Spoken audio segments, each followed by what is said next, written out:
लेके जाएगा? नहीं नहीं, सभी लोग इसी नदी के पास जाएंगे लास्ट। जब यहाँ से कुछ लेके नहीं जाएंगे तो एक बार विचार कर लीजिएगा कि कुछ न कुछ लेके जाना है। तो क्या लेके जाना है? सत्कर्म लेके जाना है। तो सत्कर्म का सबसे पहले लेके जाएंगे। तो जो ये मानव तन मिला है ना, ह्यूमन बॉडी, ये जाते ही ब्रह्मा जी कहेंगे कि इसका किराया दो। मैं 100 साल का आपको दिया हुआ था, उसका किराया दो। तो क्या दोगे? विचार करके बता देना रात भर में किराया क्या देंगे वहां पे। अभी खड्डा में मील में अगर काम करना हो, वहां रूम लेना पड़ेगा कि नहीं लेना पड़ेगा? तो जब 1 महीना पूरा होगा तो मालिक लेगा कि नहीं किराए का पैसा? और नहीं अगर देंगे तो 1 महीना रह गए, पैसा नहीं दिए तो अब क्या करेगा?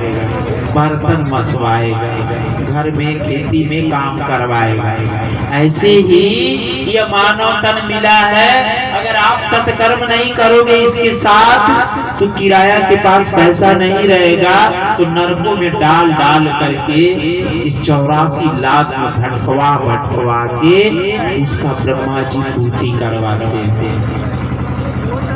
केवल आप दुनिया का कोई भी ज्ञान मत सीखो, केवल आप यही जान जाओ कि ये जो मानव तन मिला है ये क्यों मिला है। केवल इतना रोटी दाल चावल सब्जी खाने के लिए, शादी ब्याह करने के लिए, केवल भोग के लिए मिला है मानव तन।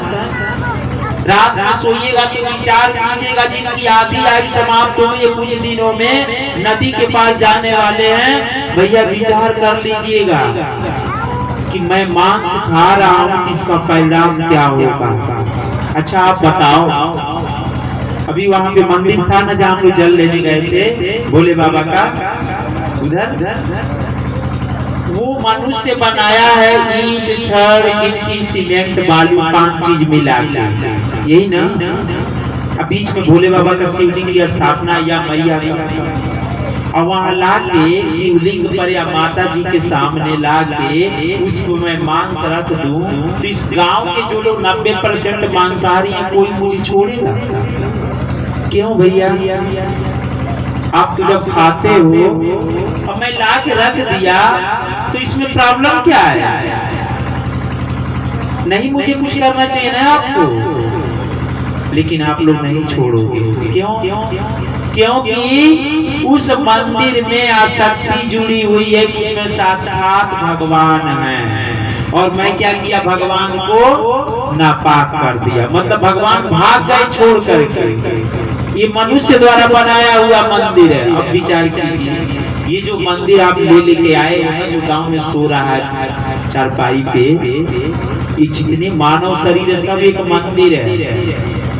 इस मंदिर भी 5 मटेरियल से मिलके बना है। क्या? मिट्टी, जल, वायु, अग्नि और आकाश। छिट जल पाओ गगन से मीरा।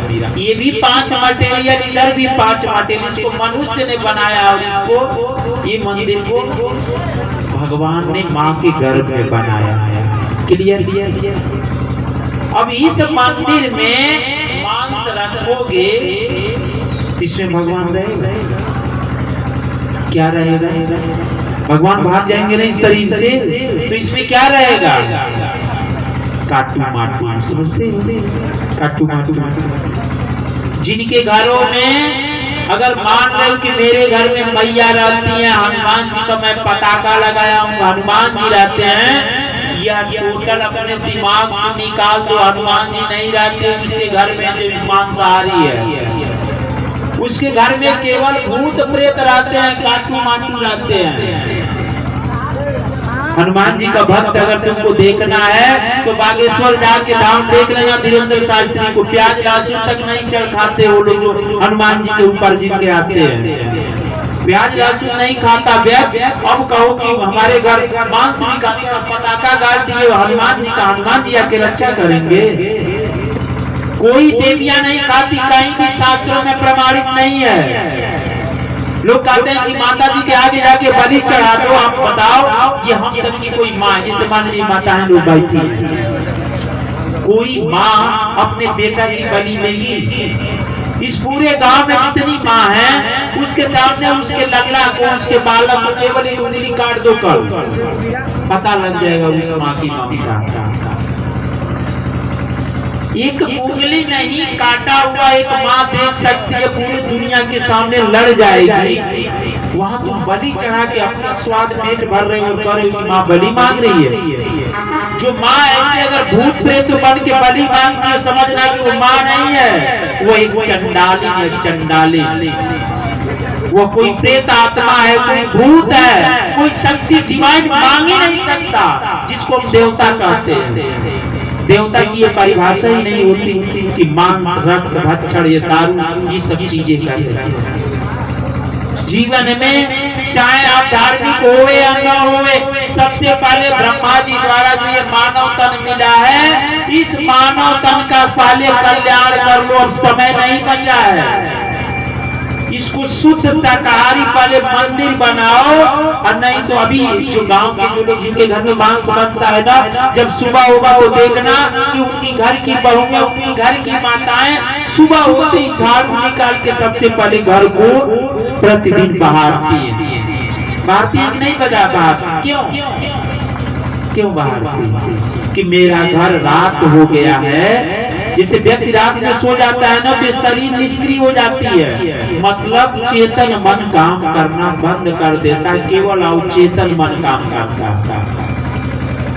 इसीलिए ये शरीर को निष्क्रिय मान लिया जाता है, मतलब मृत्यु हो जाती है एक तरह से।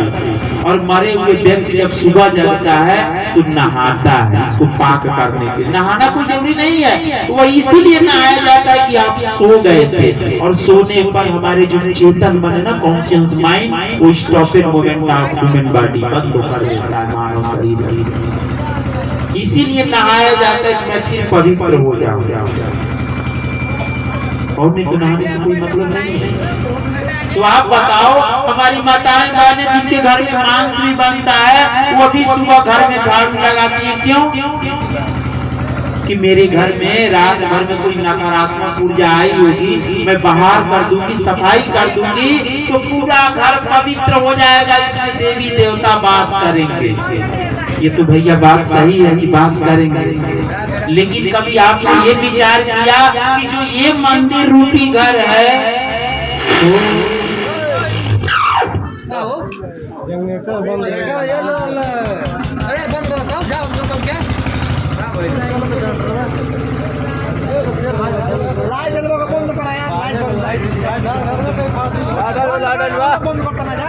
यार